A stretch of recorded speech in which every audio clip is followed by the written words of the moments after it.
Quand l'amour devient un terrain miné, est-ce que tu penses souvent que peut-être tu exagères, que c'est toi le problème?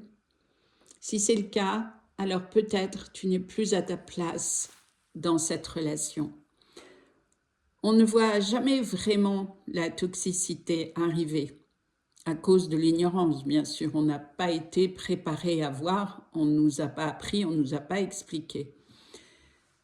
Elle commence parfois par un cri, une incompréhension, des réactions du conjoint que nous ne comprenons pas, ou bien un doute sur ce qui se passe, ou pire, par une gifle, la première, il y en aura d'autres ensuite.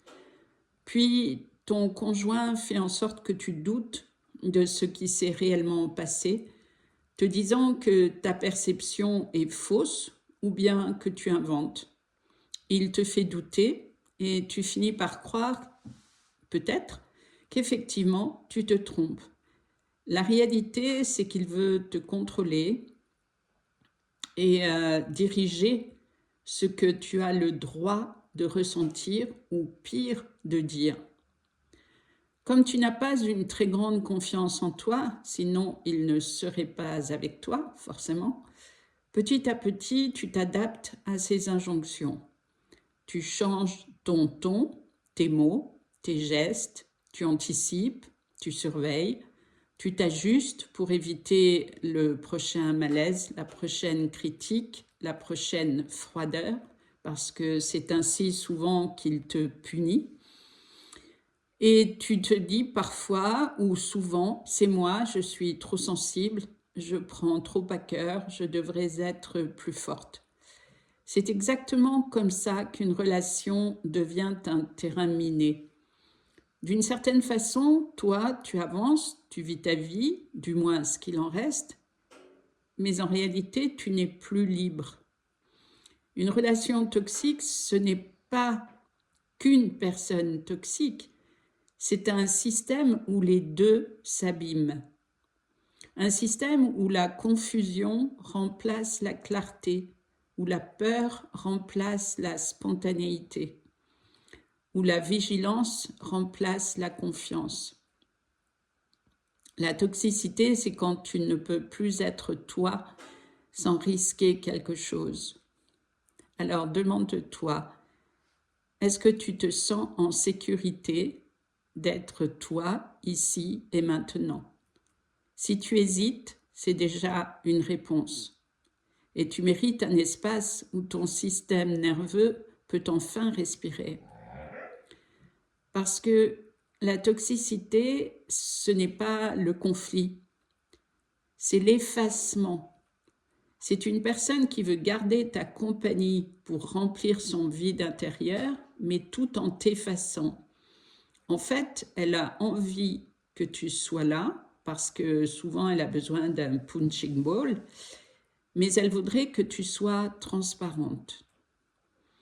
Et une relation devient toxique le jour où toi, tu commences à disparaître pour que cette personne continue d'exister. Et on confond souvent toxicité et conflit. Mais en fait, le conflit, c'est vivant. C'est deux mondes qui se rencontrent, qui s'ajustent, qui apprennent en cherchant une compréhension. Il y a un questionnement intérieur, il peut y avoir une demande sincère, alors que la toxicité, elle, est beaucoup plus silencieuse. Elle commence quand tu arrêtes de dire ce que tu penses, quand tu retires des morceaux de toi pour éviter la tension, quand tu deviens la version acceptable de toi-même pour ne pas mettre l'autre en réaction. Et de plus en plus, quand tu te dis « ce n'est pas grave, je vais faire un effort ». Effectivement, tu fais un effort, puis un autre, puis encore un autre, et puis ça continue. Et puis tous les jours deviennent un effort à faire pour rester en vigilance.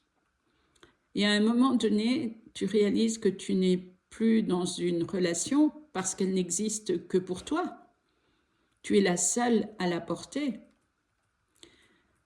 Une relation toxique n'est pas une relation où l'on se dispute, forcément. Ça peut être une relation silencieuse, où l'un prend le pouvoir et l'autre se tait. En tout cas, c'est une relation où l'un se réduit et l'autre prend ce pouvoir, où l'équilibre émotionnel repose sur le silence de l'un, et c'est forcément le tien, où la paix dépend de ton effacement, de ta transparence. La toxicité, c'est quand la relation survit, mais toi, tu t'éteins. Alors demande-toi, qu'est-ce que j'ai arrêté d'être pour que cette relation tienne encore debout?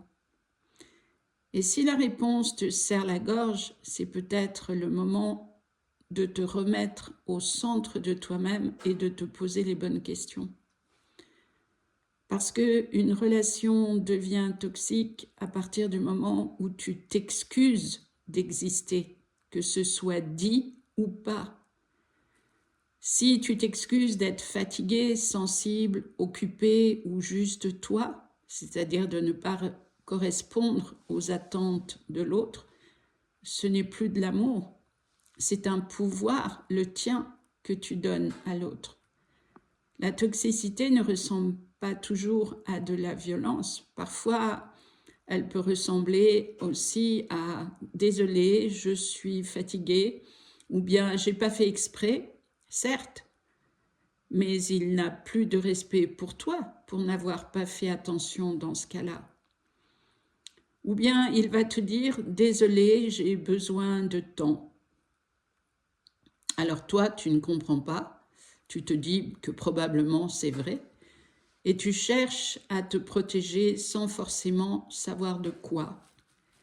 Par contre, ce que tu sais, c'est que tu as besoin de te mettre en retrait pour prendre soin de toi, de cet étau dans ta gorge ou de ton cœur qui pleure.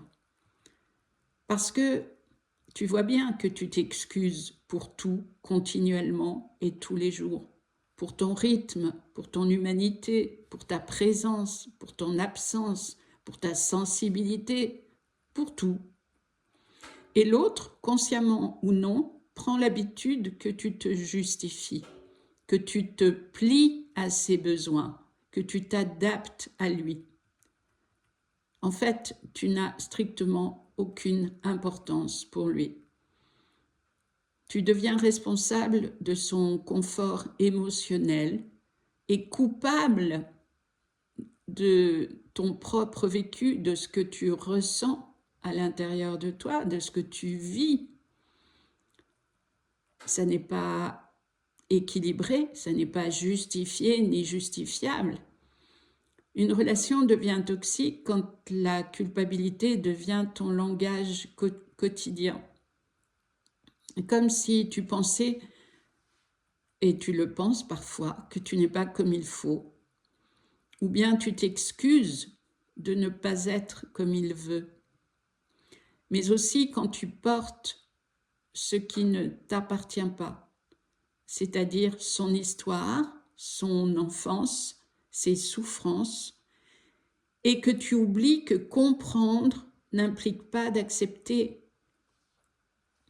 Certes, la douleur existe, la souffrance existe pour chacun, et c'est à chacun d'en prendre la responsabilité et de s'en occuper. On n'a pas à la faire payer à son conjoint. En fait, la toxicité, c'est un déséquilibre, une non-reconnaissance des responsabilités de chacun dans la relation. Et la réalité, c'est que auprès d'un conjoint toxique, il n'y a pas de relation. Il n'y a qu'une prise de pouvoir de l'un et une autre personne qui s'attache à ses illusions. En fait, il y a un moment où ton glissement intérieur devient un problème pour toi. Et même quand tu ne fais rien, même quand tu te tais, le simple fait d'être là peut déranger l'autre. Alors demande-toi, est-ce que tu t'excuses d'être toi? Si oui, ce n'est pas toi le problème. C'est le système dans lequel tu t'es perdu pour maintes raisons. Et tu as le droit, le devoir de te retrouver et je peux t'accompagner pour cela. Voilà, merci de liker si ce passage vous a intéressé et je vous dis à bientôt.